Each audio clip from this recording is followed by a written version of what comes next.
그럼 저희는 본격적으로 1교시 수업 시작해 보도록 하겠습니다.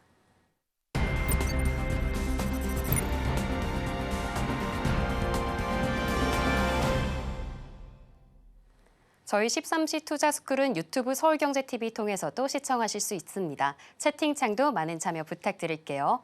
그럼 지금 시간은 오늘 하루 어떤 이슈들이 있었는지 체크해 보도록 하겠습니다.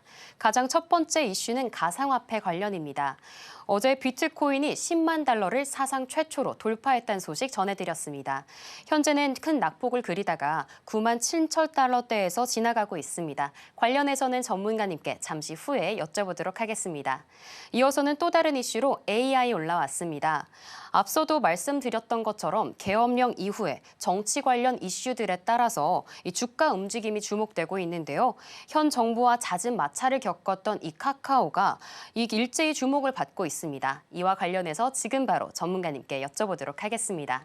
네, 전문가님. 예. 오늘은 이 정치적 리스크의 여진이 이어지고 있는 것 같습니다. 좀 시가총액 상위 종목 살펴보더라도 전체적으로 하락불 많이 보여주는데요. 특히 코스닥 같은 경우에는 에코프로를 제외하고 모두 일제히 파란불 보여주고 있습니다. 이런 상황 속에서 저희는 어떤 이슈에 주목해보면 좋을까요? 하나씩 살펴보도록 하겠습니다.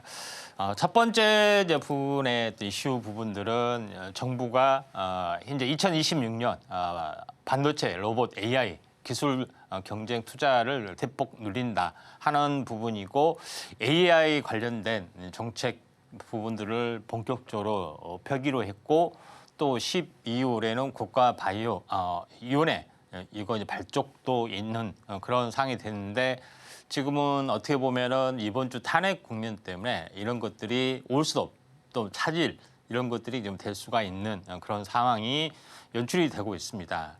물론 탄핵이 이제 가결이 만약에 이제 됐을 때 국무총리 이제 권한이 이제 되고 있기 때문에 권한 대행으로 계속해서 국가 정책이 펼쳐질 확률이 상당히 많이 있죠. 그렇기 때문에 이런 부분들은 차질 없이 지금 진행이 될 걸로 좀 생각이 좀 됩니다. 자, 그런 관점에서 탄핵 국면에서 올 수도 정부 정책 이런 것들은 걱정 안 하셔도 되지 않느냐 이렇게 좀 생각이 되기 때문에 이번 주만 어떻게 보면은 탄핵 국면이기 때문에 국정이 올 수도 되는 그런 상황이 되는데 후속적으로 이런 부분들이 어떻게 됐든 간에 주말에 결론이 나면은 모든 것들이 이제 순차적으로 진행이 될 거고 국가가 추진하는 여러 가지 AI 정책, 그다음에 로봇, 반도체, 그다음에 바이오 이런 부분들이 순차적으로 다시 한번 재개가 되지 않느냐 이렇게 좀 생각하셔도 될 것 같습니다. 그런 가운데 이 누로메카라는 종목을 제가 골랐는데 뉴로메카는 종목은 한 번도 소개를 안 한 종목입니다. 그동안에 레인보우 로보틱스나 다른 로봇 관련된 그런 부분들이 상당히 많은데 이 종목을 소개하는 부분들은 뉴로메카가 협동 로봇의 전문을 하고 있습니다. 물론 협동 로봇은 두산 로보틱스가 제일 꽉 잡고 있는 분야이기도 하지만은 일단 시총이 가볍고 첫 번째는 그다음에 두 번째는 최근에 포스코 그룹의 지분 투자를 받았던 그런 부분이기 때문에 피인수 될 가능성도 상당히 많이 있죠.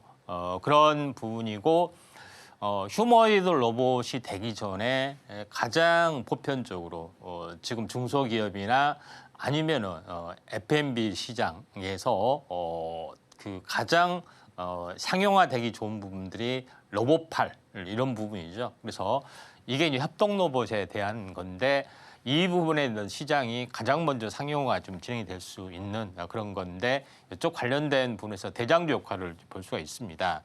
그렇기 때문에 두산 로보틱스하고 기술력으로 쌍벽을 이룰 종목인데 한번 크게 튀었다가 조정을 받았던 그런 부분에 해당이 되고 있기 때문에 지금은 매력적인 가격대 또 조정 절반까지 조정을 받았기 때문에 상당히 좋습니다. 그래서 유르메카를 오늘 소개한 이유도 여기에 있다 이렇게 보시면 되지 않느냐 이렇게 좀 생각이 되고요.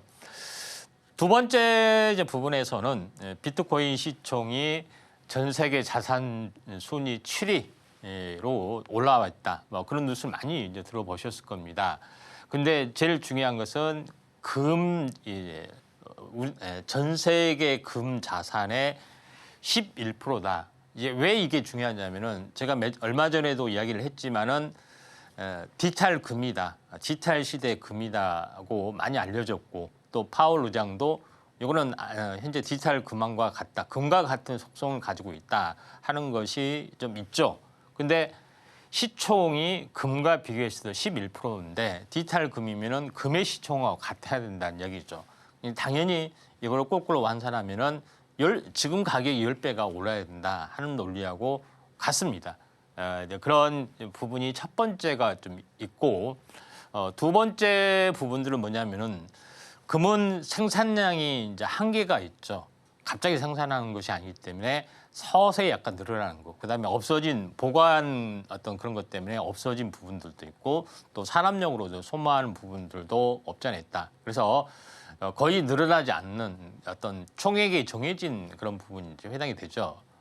근데 달러나 이 화폐 부분들은 어떻게 되냐면은 이자라는 개념이기 때문에 발행량이라는 개념이기 때문에 어마어마하게 무한정으로 늘어났습니다. 이게 무한정으로 늘어나는 화폐의 속성, 그다음에 화폐 가치는 그렇기 때문에 무한정으로 현재 제로에 수렴하는 그런 속성들을 가지고 있습니다. 그래서 인플레이션이라는 개념, 매년 3% 개념도 마찬가지, 매년 이자 개념도 마찬가지죠.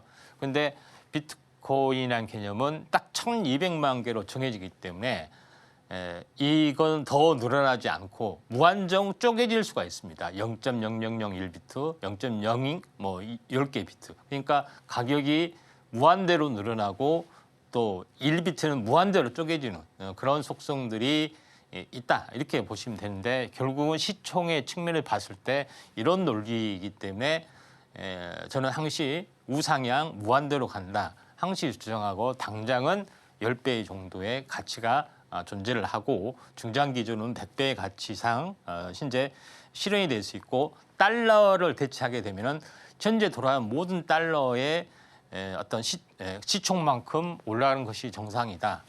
결론은 이겁니다. 그런 관점에서 시장의 흐름들을 보시면 되지 않느냐 이렇게 좀 생각이 되고 그 중에서 특징적으로 넵튠이라는 종목을 제가 골랐던 이유는 뭐냐면은 카카오 게임즈의 자회사다.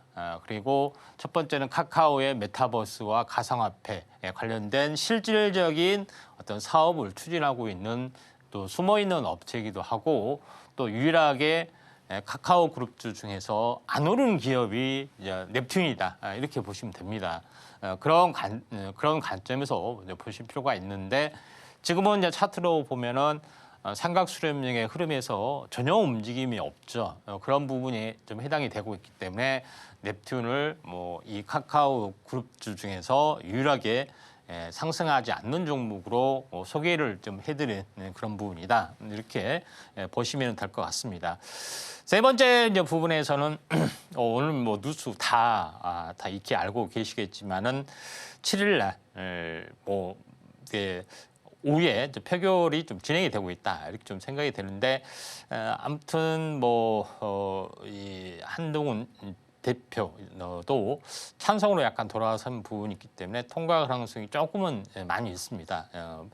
물론 아직 뭐 뚜껑을 열어봐야 되지만 그런 관점에서 이제 봐야 되는데 이제 그런 관점에서 최대 이제 수혜주 부분들은 인맥주보다는 이 이제 수혜주 개념으로 바라보셔야 되고 또 최근에 IT 우리나라만 AI 붐이 불지는 않았습니다. 미국 시장은 거의 천정부지로 날아가고 있죠. 그래서 카카오하고 네이버 쌍벽을 이루는 그런 부분인데 어떻게 보면은 이제 카카오하고 네이버가 투톱의 대장주 역할을 좀 해줄 수 있기 때문에 지금은 가격적인 부분이 좀 높다 할지라도 어떻게 보면은 이제 꾸준하게 올라갈 수 있는 가능성이 상당히 많이 있다 이렇게 좀 생각이 좀 돼서 오늘의 이슈 특징주 카카오가 되지 않겠냐 이렇게 좀 판단이 되고 또 최근 뭐 트렌드하고도 맞습니다.